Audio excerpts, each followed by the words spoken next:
Hello guys, welcome to new video. तो हम लोगों ने केमिस्ट्री स्टार्ट कर चुका है, जिसका हम लोग chapter 1 chemical equation and reactions कर रहे हैं।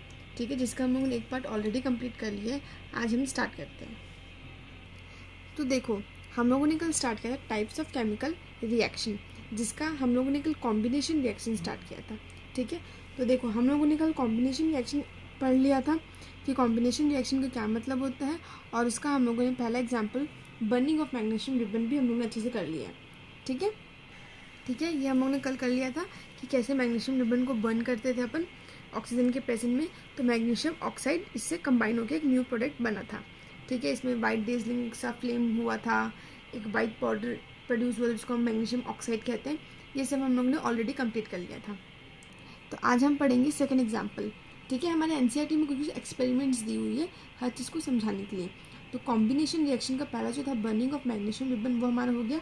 अभी अपन कर रहे हैं रिएक्शन ऑफ कैल्शियम ऑक्साइड, जिसको हम क्विक लाइम भी बोलते हैं, विथ वाटर। देखो इस एक्सपेरिमेंट में एक्चुअली है क्या, कैल्शियम ऑक्साइड क्या होता है, चूने जिसको हम बोलते हैं। ठीक है, चूना। तो इसमें क्या हो रहा है, हम चूना और पानी को मिला रहे हैं, तो हमें क्या मिल रहा है, कैल्शियम हाइड्रोक्साइड। ये कॉम्बिनेशन रिएक्शन का एग्जाम्पल। ठीक है, की पॉइंट्स देख लेते हैं क्या क्या लिखा है। Calcium oxide react strongly with water. ठीक है, बहुत स्ट्रांगली रिएक्ट करता है, जिससे क्या होता है, एक्चुअली हीट प्रोड्यूस होता है।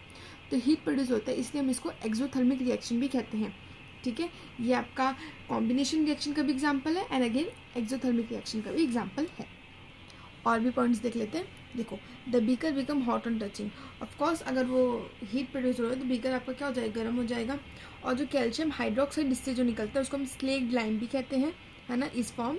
And it is a combination reaction, क्योंकि इसमें दो रिएक्टेंट होते हैं और हमारा जो फाइनल प्रोडक्ट निकलता है।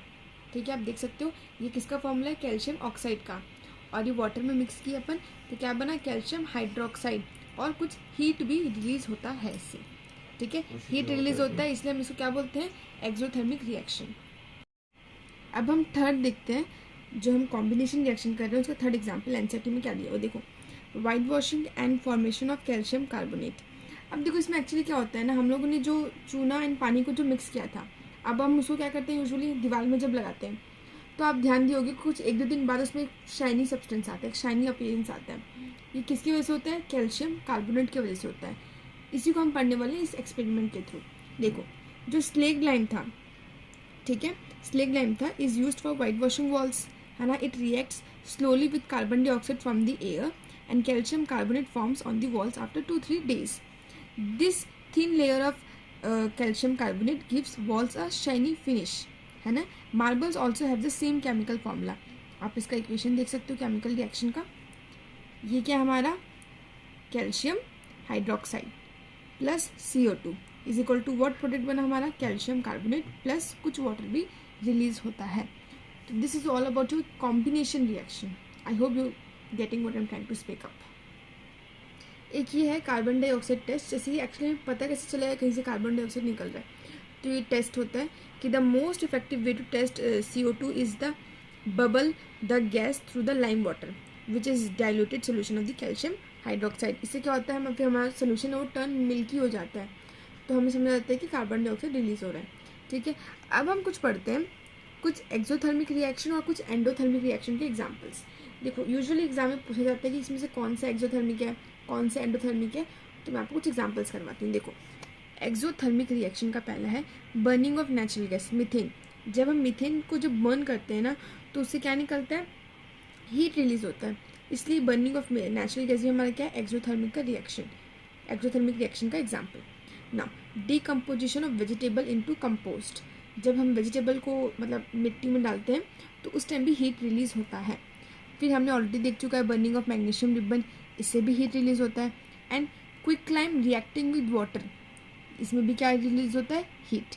ठीक है, and respiration is an exothermic process, जो हमने बायोलॉजी में ऑलरेडी देख चुका है चैप्टर में रेस्पिरेशन का इक्वेशन, तो उसमें भी हम देखेंगे कि एनर्जी रिलीज होता है। तो ये पांचों ही हमारे क्या हो गए, एक्सोथर्मिक रिएक्शन के एग्जाम्पल्स। अब हम देखते हैं एंडोथर्मिक रिएक्शन। एंडोथर्मिक रिएक्शन में वैसी रिएक्शन होती है जिसमें एनर्जी क्या होती है, एब्जॉर्ब होती है, जिसमें एक फोटोसिंथेसिस हो गया हमारा एंडोथर्मिक का एग्जाम्पल। एंड हम कुछ करने वाले हैं डीकम्पोजिशन रिएक्शन भी आपका एंडोथर्मिक रिएक्शन का पार्ट होगा। तो अब हम स्टार्ट करते हैं डीकम्पोजिशन रिएक्शन।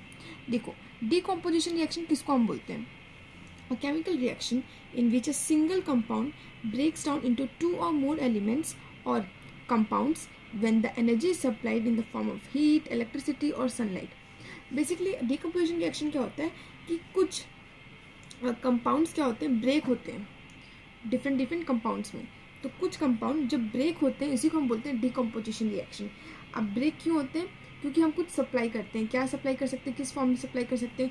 वो या हीट हो सकता है, या इलेक्ट्रिसिटी हो सकता है, या सनलाइट हो सकता है. आप ये इक्वेशन में देख सकते हो, पहले ये ए बी थे, ठीक है. हमने या तो हीट दिया, या इलेक्ट्रिसिटी दिया, या सनलाइट से.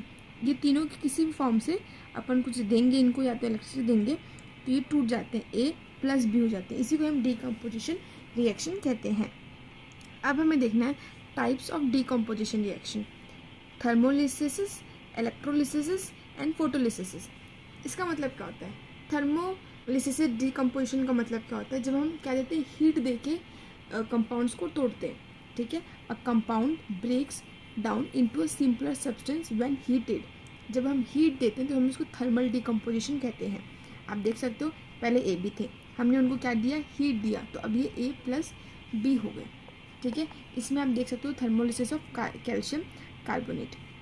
कैल्शियम कार्बोनेट हमने उसको हीट दिया तो किस में कन्वर्ट हो गए, कैल्शियम ऑक्साइड में, एंड CO2 गैस रिलीज हो गया, ठीक है. अब थर्मल डिकम्पोजिशन में आपको सबसे पहले पढ़ना है डिकम्पोजिशन ऑफ फेरस सल्फेट.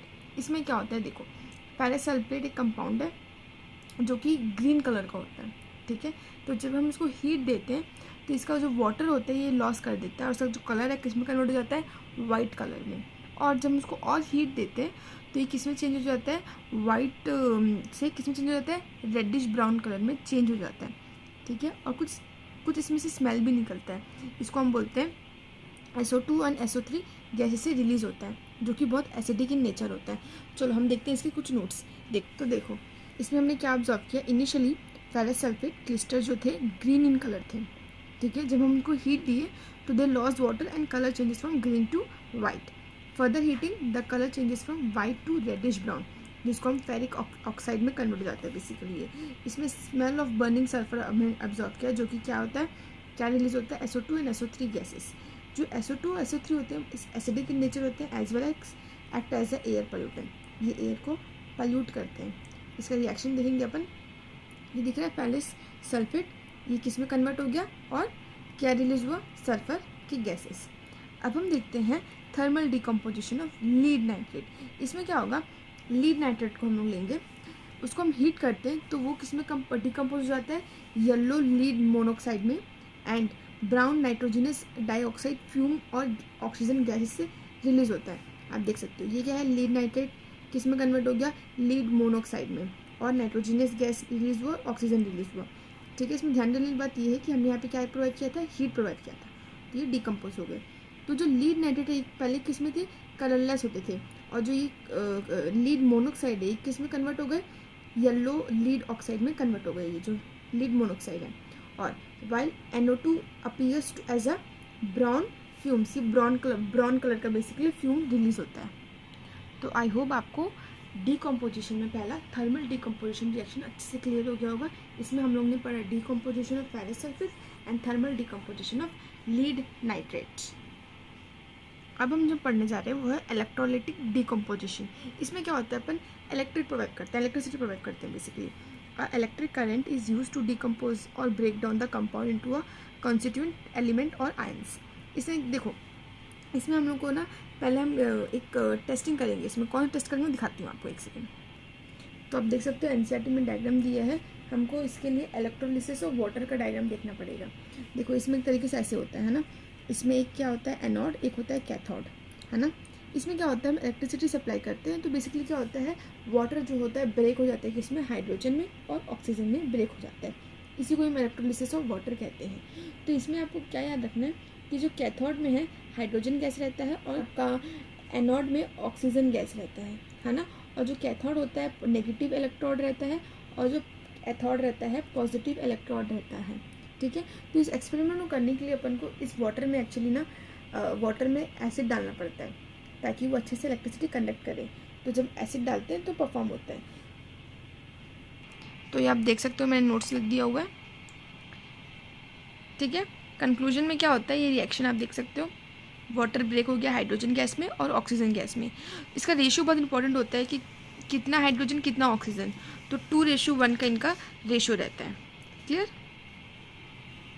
और इसमें एक और एक इम्पॉर्टेंट क्वेश्चन पूछता है कि हम इसमें वाटर में एसिड का ड्रॉप्स क्यों डालते हैं। देखो प्योर वाटर जो होता है पूरा कंडक्टर ऑफ इलेक्ट्रिसिटी होता है, तो टू मेक वाटर कंडक्टिविटी, ताकि वो इलेक्ट्रिसिटी कंडक्ट करे, इसलिए हम इसमें एसिड डालते हैं।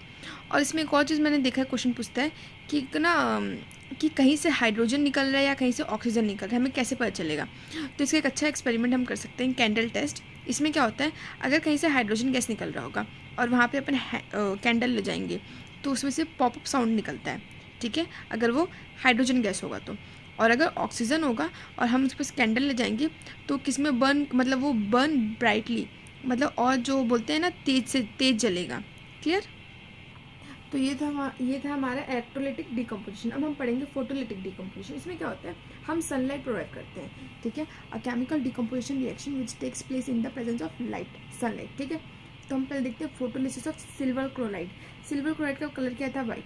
हमने उसको सनलाइट के प्रेजेंस में रखा तो उसका कलर किस में चेंज होता है, ग्रे में, और क्या होता है, सिल्वर। और इसका जो क्लोरीन गैस होता है वो क्या होता है, रिलीज हो जाता है। अब हम देखते हैं फोटोलिसिस ऑफ सिल्वर ब्रोमाइड। इसमें क्या होता है, सिल्वर ब्रोमाइड को अपन सनलाइट में रखते हैं तो पहले वो कौन सा कलर का होता है, लाइट येलो कलर का। तो जब हम उसको सनलाइट में रखते हैं तो ग्रे में कन्वर्ट हो जाता है और ब्रोमीन गैस रिलीज हो जाता है। और बेसिकली जो रिएक्शन होता है इसको हम यूज़ करते हैं ब्लैक एंड वाइट फोटोग्राफी में। Clear. So guys, thank you so much for watching this video. I hope you like the video.